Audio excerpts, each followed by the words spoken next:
Either way, traditional structural constraints of geopolitics proved sturdier than the flu virus.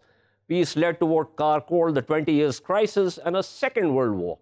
Geopolitics is a way of trumping all else. So what are we looking at?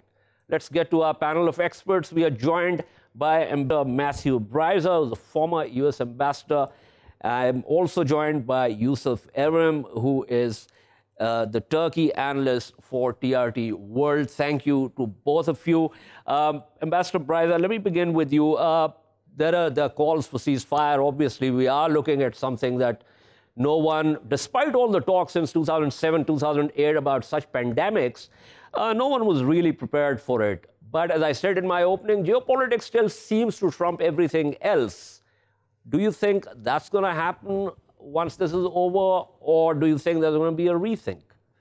Well, I mean, in terms of the conflict in Libya, yeah, despite the ceasefire that was apparently agreed by all sides in late January, the fighting continued. Turkey has abided by it, by the way. I mean, it isn't letting arms flow in or is not sending arms in anymore in accordance with that agreement, but the fighting's continued.